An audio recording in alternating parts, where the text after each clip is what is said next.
Ini adalah salah satu kebohongan terbesar lo, ya, lo yang lagi nonton video ini, yang mungkin sekarang harusnya lagi belajar coding. Mulai hari ini gue akan konsisten belajar coding gitu kan. Tapi besoknya tiba-tiba ada aja alasannya. Lagi nggak mood lah, lagi nggak ada waktu, tiba-tiba udah scrolling TikTok, nonton YouTube, atau bahkan sampai login Valorant. Tapi gak apa-apa, gue juga sempat punya problem seperti itu, dan gue yakin juga banyak orang yang relate dengan problem konsisten belajar coding. Nah, seringkali kalau gue ketemu orang yang memiliki problem ini, mereka pikir yang mereka butuhkan adalah motivasi. Tapi menurut pengalaman gue, solusi mencari motivasi itu ternyata nggak secetek itu, nggak mudah, dan ada beberapa faktor yang harus mendukung motivasi lo itu. Tujuannya supaya motivasi atau konsistensi lo itu tidak cepat pudar, atau justru lebih parah membuat lo burn out dan akhirnya memutuskan untuk menyerah belajar coding. Bagi yang pertama kali datang di channel ini, kenalin, nama gue Theo, gue seorang software engineer, dan selamat datang ke sebuah episode ngebacot. Sekarang kita bahas gimana caranya bisa membuat lo lebih konsisten belajar coding.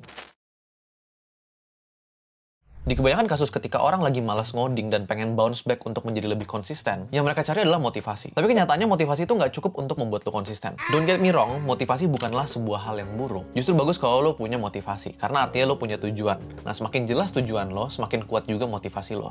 Tapi ini nanti kita bahas di chapter 3. Tetapi menurut gue ada hal lain yang justru lebih penting, yaitu disiplin. Gini, motivasi adalah tentang alasan kenapa lo melakukan sesuatu, sedangkan disiplin adalah tentang ya melakukan hal itu sendiri. Motivasi adalah yang membuat lo memulai sesuatu, sedangkan disiplin adalah yang membuat lo tetap melakukan hal tersebut. Sekuat apapun rasa motivasi lo, sayangnya dia hanya sebuah perasaan yang muncul di awal dan akan memudar over time. Dan bahayanya kalau lo belajar coding hanya ketika lo ada rasa motivasi itu, berarti lo hanya belajar coding ketika lo lagi seneng. Tapi gimana nanti kalau ada kasus ketika lo lagi nggak mood, lo lagi suntuk? Ingat pas kerja di dunia nyata, lo nggak bisa kerja ketika mood lo lagi bagus doang. Karena deadline itu nggak peduli sama perasaan lo. Maka dari itu lebih baik ketika kita fokus ngebangun disiplin ketimbang cari-cari motivasi. Disiplin adalah sebuah habit atau kebiasaan yang kita bangun untuk melakukan sesuatu walaupun kita lagi nggak mood. Nah, dalam konteks belajar coding, yang kita butuhin itu bukan semangat yang meledak-ledak, tetapi sebuah fokus yang stabil dan bertahan lama. Jadi lo bisa bayangin motivasi itu kayak api besar yang nyalanya tuh gede banget, tapi cepat padam. Sementara disiplin itu kayak bara api yang kecil, tapi tahan lama. Dia mungkin nyalanya perlahan, tapi kalau udah nyala, tahannya tuh lama banget. Nah, disiplin sendiri itu kuncinya sebenarnya ya lo lakuin aja gitu. Tapi gue ngerti banget realita nggak semudah itu. Membangun disiplin itu memang nggak mudah. Which is why di part berikut ini gue akan share sebuah teknik yang gue gunakan sampai sekarang untuk konsisten melakukan hal-hal yang harus gue lakukan. Time blocking. Sekarang kita masuk ke salah satu teknik favorit gue untuk tetap konsisten melakukan sesuatu, yaitu time blocking. Ini bener-bener salah satu trik yang efektif yang gue terapin waktu gue mulai belajar coding dulu. Walaupun pada saat itu ada sebuah kesalahan yang gue nggak sadar gue lakukan. Nanti kita bahas. Jadi waktu pertama kali gue belajar di bootcamp dulu, dari awal gue tuh udah menetapkan jadwal rutinitas gue.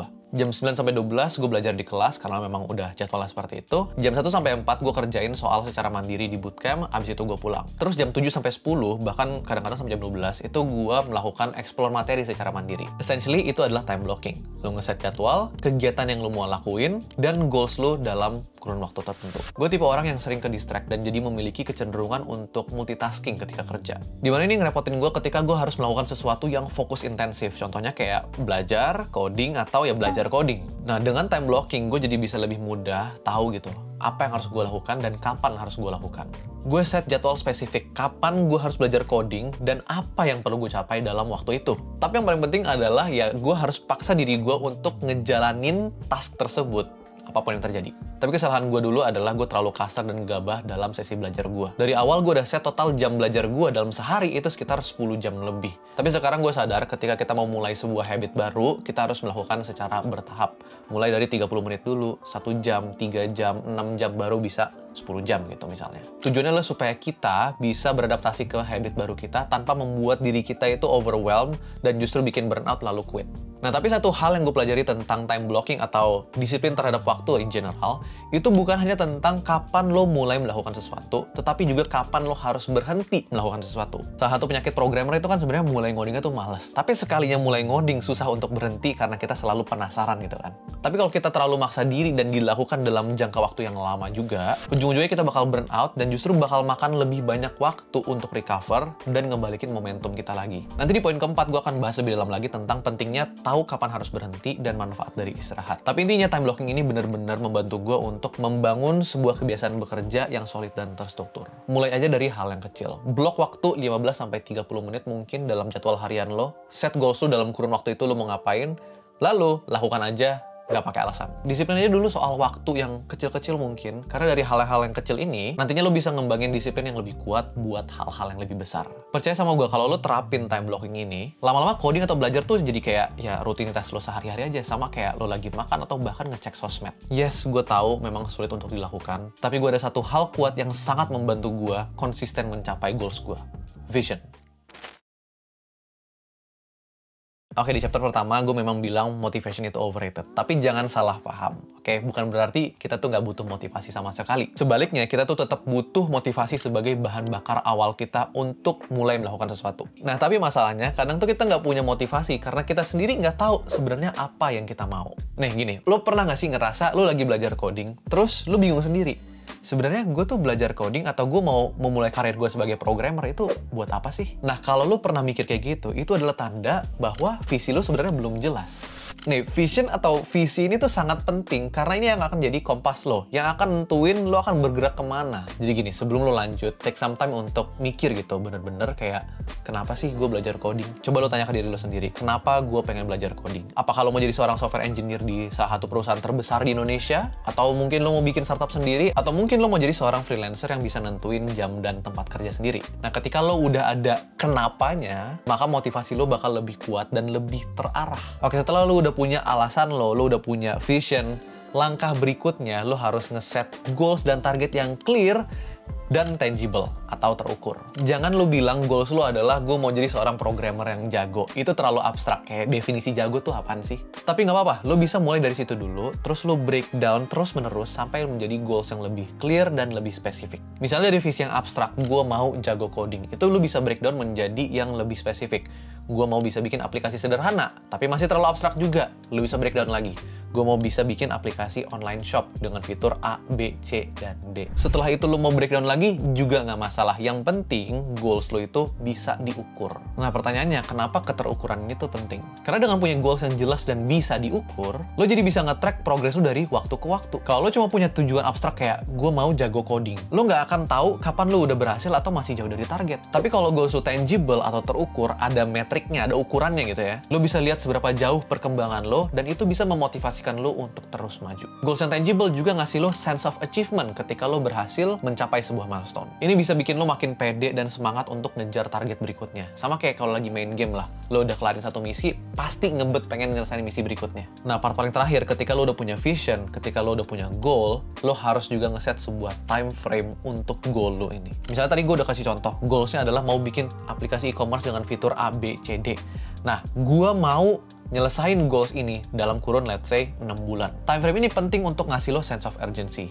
Juga nanti kalau lo udah di dunia kerja, udah pasti lo akan dikejar-kejar deadline ya, jadi kurang lebih mirip lah rasanya. Intinya dengan punya visi dan goals yang jelas, lo nggak lagi jalan tanpa arah. Tapi justru lo punya tujuan yang konkret yang lo bisa capai step by step. Visi ini yang nantinya menjadi motivasi lo yang lebih dalam, lebih dari sekedar dorongan sesaat. Oke, jadi sebelum kita ngomongin tentang istirahat di chapter paling terakhir, gue mau lo coba untuk ambil waktu. Coba pikirin lagi kenapa lo pengen belajar coding.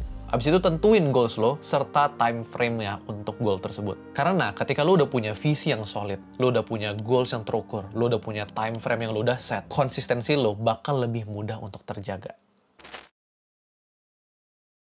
Oke, sekarang kita masuk ke chapter paling terakhir yang sering banget disepelekan orang-orang, yaitu rest atau istirahat. Kalau lo seorang programmer, lo pasti udah nggak asing dengan penyakit yang udah gue sebut tadi. Males mulai coding, tapi sekalinya mulai nggak bisa lo berhenti. Pernah nggak sih lo ngalamin kayak, lo udah mulai coding, terus tiba-tiba udah berjam-jam dan lo nggak bisa stop karena lo penasaran pengen nyelesain apa yang lo lagi code. Dan itu yang menjadi masalahnya. Karena semakin kita maksa diri untuk kerja tanpa henti, semakin besar kemungkinan kita kena yang ya kita semua udah familiar, yaitu burnout. Gue udah pernah ngalamin sendiri. Waktu itu gue lagi bangun software house dan lagi ngerjain kerjaan dari klien. Untuk menyenangkan hati klien kita aim untuk menyelesaikan kerjaan secepat mungkin apapun yang terjadi.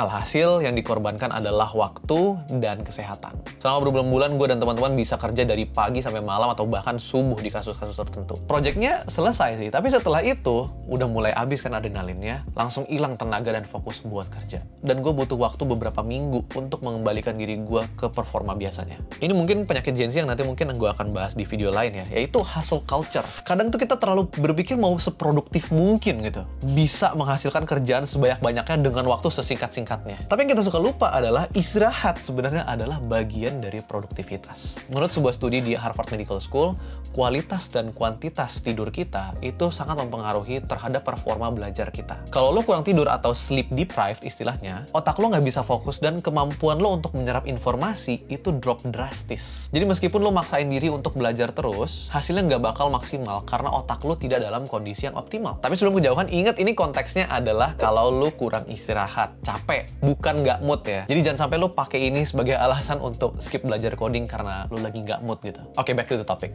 Tidur itu juga memiliki peran yang sangat penting dalam sebuah proses yang disebut sebagai memory consolidation. Ini adalah proses di mana otak kita itu ngambil hal-hal yang kita pelajari, terus nyimpen ke long term memory atau ingatan jangka panjang. Kalau mungkin lo pernah nonton film Inside Out, ada sebuah scene di mana mereka itu nyimpen memori-memori dari si main karakternya ketika dia lagi tidur.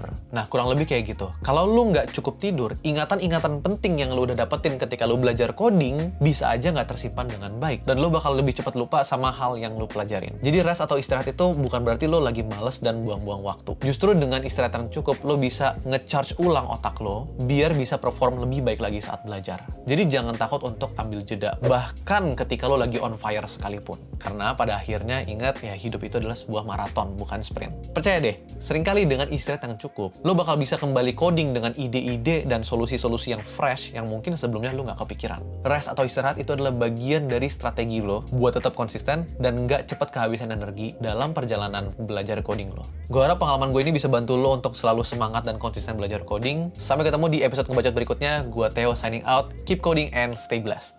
Peace. Whew.